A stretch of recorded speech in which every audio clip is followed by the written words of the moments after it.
Chers élèves, bonjour à tous et à toutes. Aujourd'hui, nous allons présenter une séance de production écrite qui concerne le thème de la peine de mort. L'objectif de cette séance est d'écrire un texte argumentatif. Le public visé, c'est la première année bac, sciences économiques. Maintenant, nous commençons.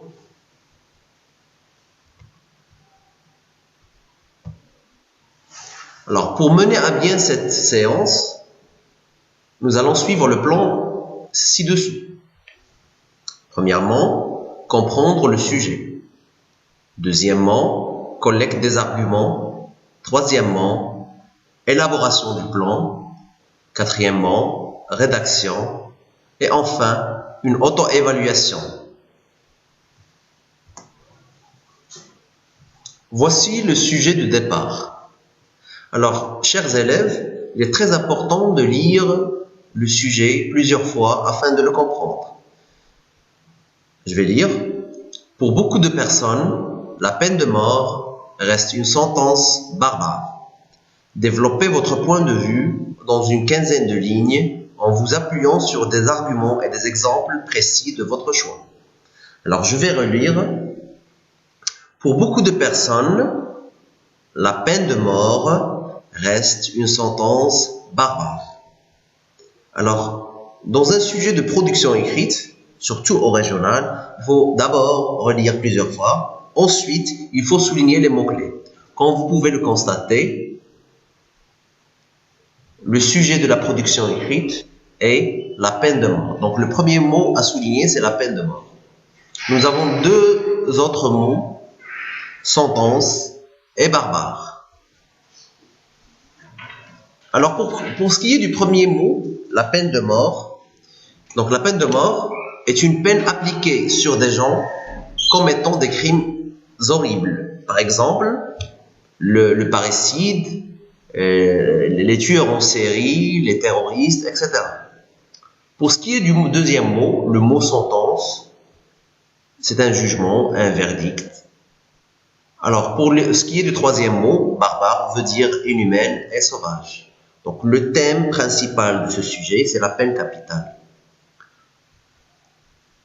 Maintenant, la deuxième démarche qui concerne la compréhension du sujet consiste à dire, ou bien à poser cette question, quel type de texte vais-je écrire? Donc, bien sûr, il s'agit d'un texte argumentatif, puisqu'on vous demande de donner votre point de vue. Alors, c'est un texte argumentatif. Lorsqu'on parle d'un texte argumentatif, il nous vient à l'esprit qu'on doit utiliser des pronoms comme on et nous. On peut aussi utiliser le pronom personnel je. Aussi, il faut se poser cette question, s'agit-il d'un plan énumératif? Par exemple, est-ce que je vais être pour ou bien être contre? Ou bien d'un plan dialectique en deux parties, c'est-à-dire pour et contre.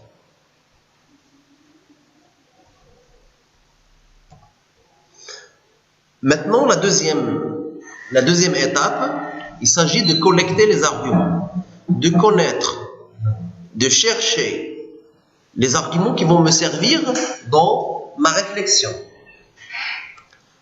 Bien sûr, il faut tracer un tableau pour les arguments pour et les arguments contre. Et à partir du moment que je vais avoir des arguments, ça dépend de la disponibilité des arguments. Donc, je vais choisir mon plan. Alors, voici quelques exemples d'arguments. On va commencer par les arguments pour la peine de mort. La peine de mort donne l'exemple. Deuxième argument, elle évite l'anarchie. Troisième argument, certains criminels ne méritent pas de vivre, à l'instar des pédophiles, des parricides, des tueurs en série, etc. Bien sûr, il existe beaucoup d'arguments en faveur de la peine de mort, mais j'ai essayé de donner 3 arguments pour être un peu opérationnel. Maintenant, pour ce qui est des arguments contre la peine de mort, la peine capitale est une sentence injuste. Deuxième argument, la peine capitale, ou bien la peine de mort, fabrique des criminels. Pour vous aider, j'ai donné cet indice. Donc, pensez au Frioche. Le Frioche est un personnage présenté par Victor Hugo dans le chapitre 23e pour donner un exemple des conséquences fâcheuses de la peine de mort.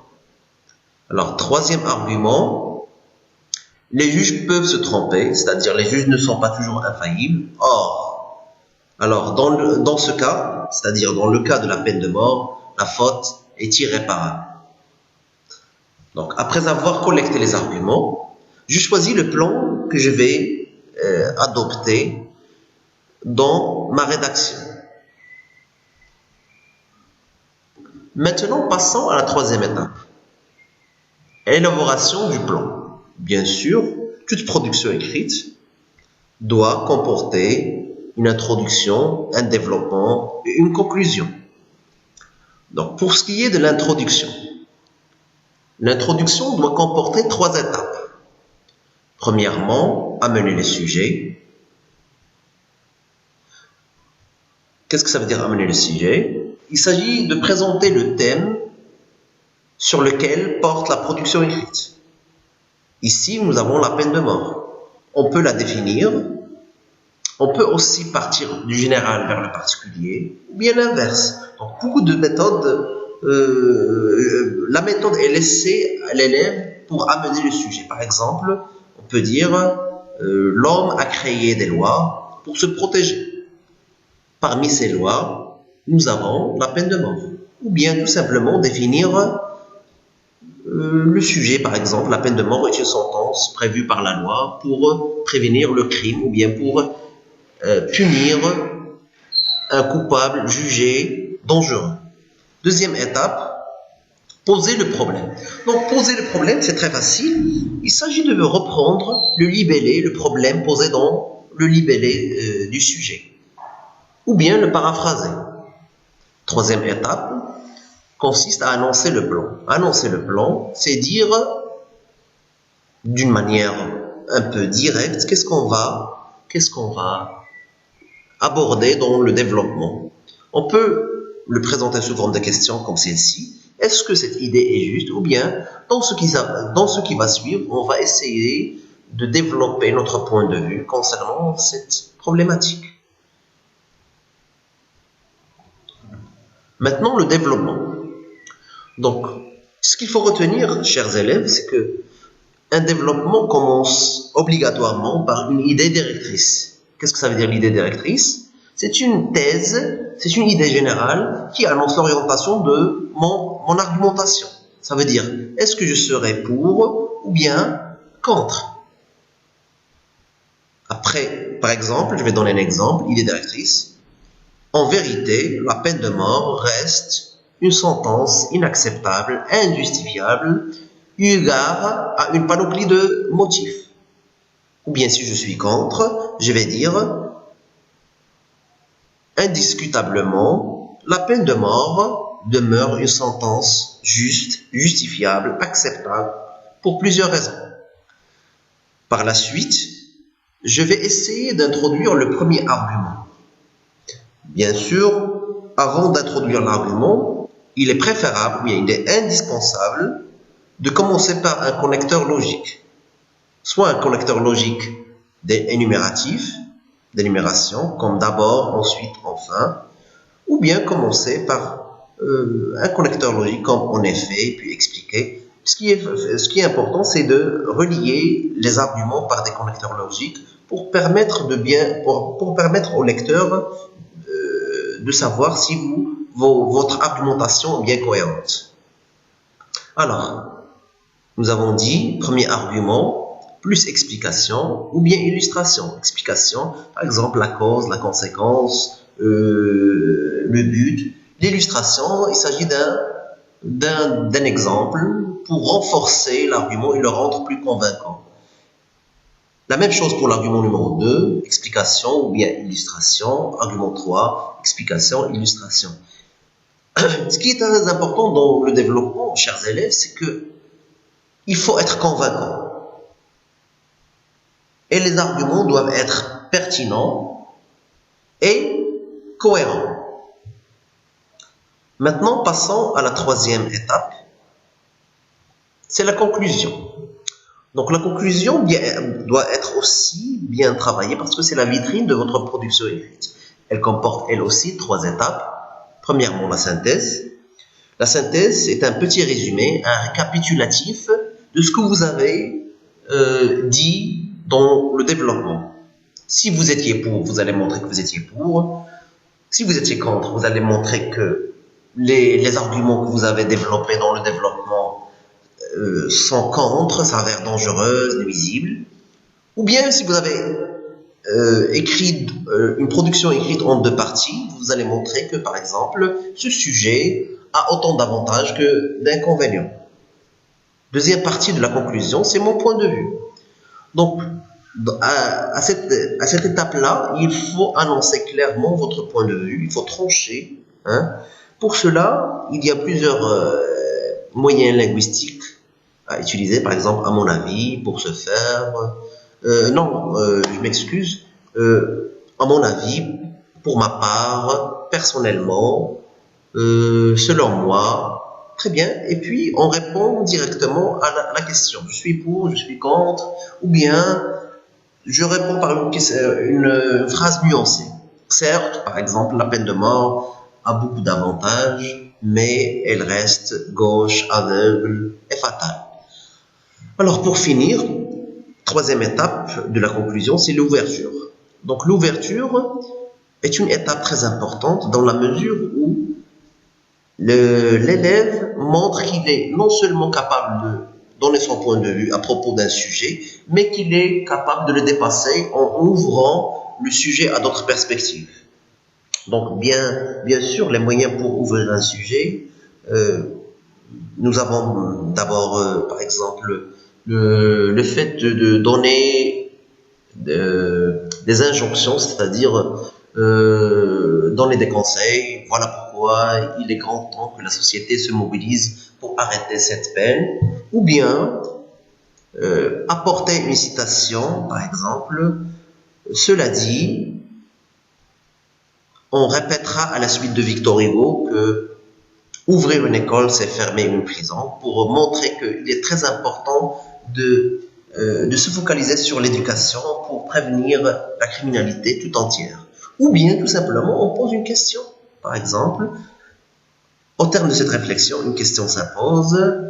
Quels sont les moyens que la société doit utiliser pour prévenir le crime? Maintenant, on passe à la 4e étape. La rédaction, c'est l'étape de concrétisation de ce qu'on a travaillé. Donc, bien sûr, cette production écrite est proposée à titre d'illustration, à titre indicatif. Bien sûr, elle demeure perfectible. L'introduction, bien sûr, on a essayé de respecter les étapes qu'on a présentées précédemment. Donc, la peine de mort est un jugement prévu par la loi afin de punir un criminel dangereux. C'est amener le sujet. Maintenant, on passe à la 2e étape de l'introduction. Or, pour beaucoup de personnes, la peine de mort reste une sentence barbare. C'est la problématique. Alors, est-ce juste? C'est l'annonce du plan. Le développement. Bien sûr, la peine capitale demeure un jugement inacceptable pour plusieurs raisons. C'est l'idée directrice. Dans cette idée directrice, on a montré qu'on est contre la peine de mort. On est d'accord avec la citation de départ. Après avoir présenté l'idée directrice, on commence par un connecteur logique de classification. D'abord, elle constitue une atteinte grave aux droits de l'homme, notamment, c'est-à-dire par exemple, le droit à la vie. Ensuite, la peine de mort fabrique des délinquants. Délinquant veut dire criminel. L'exemple le plus significatif est celui du Frioche dans le roman à thèse Le dernier jour d'un condamné de Victor Hugo. Après l'exécution de son père, cet orphelin, c'est-à-dire le Frioche, devait voler pour vivre. Deuxième argument. Enfin, troisième argument, les juges peuvent se tromper. Or, dans ce cas, la faute est irréparable. Conclusion. Donc, bien sûr, la conclusion commence par un connecteur logique. Par exemple, en guise de conclusion, en définitive, en somme, bref, etc. En guise de conclusion, on déduit que la condamnation à mort s'avère un châtiment inhumain. Inhumain, c'est un résumé du premier argument. Nuisible, résumé du deuxième argument, et fatal, résumé du troisième argument. Personnellement, je pense qu'il faut abolir cette peine. Point de vue. Ceci dit, une question s'impose. Quelles sont les causes de la criminalité? En guise d'ouverture. Après avoir porté mon texte dans le brouillon, et avant de l'écrire sur la feuille de l'examen, j'essaie de faire une auto-évaluation pour me permettre d'affiner le plus possible mon texte. Alors, ma production écrite a-t-elle respecté les critères d'évaluation suivants? Donc, les critères d'évaluation sont proposés à titre indicatif, à titre de contrat entre l'élève et le correcteur dans l'examen régional. Ils figurent en bas du sujet. Donc, premier critère, est-ce que j'ai respecté la consigne? C'est-à-dire, est-ce que j'ai parlé de la peine de mort? Deuxième critère, l'organisation du texte. Est-ce que ma production écrite comporte une introduction, un développement et une conclusion? Troisième critère, mes arguments sont-ils pertinents, c'est-à-dire sont-ils convaincants, sont-ils précis, concis et cohérents? C'est-à-dire, est-ce qu'ils sont enchaînés? Est-ce que les arguments que j'ai présentés sont cohérents avec l'idée directrice? Les arguments que j'ai présentés, par exemple, est-ce qu'ils sont pour et l'idée directrice, est-ce qu'elle est pour? Je ne peux pas, par exemple, dire que la peine de mort est une peine injuste et je vais dire car elle permet de réduire le crime. Non. Donc, l'explication est incohérente avec l'argument. Et ainsi de suite. Par la suite, je me pose aussi la question, est-ce que j'ai respecté le critère de la correction de la langue? Est-ce que ma langue est correcte? Est-ce que j'ai écrit dans un français standard, bien soutenu? Ai-je respecté la grammaire, la conjugaison, l'orthographe, les S, le lexique approprié, etc.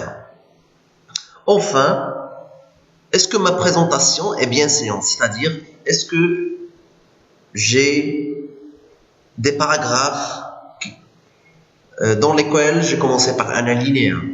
Est-ce que l'introduction dans un seul paragraphe? Est-ce qu'on a débuté l'introduction par un alinéa?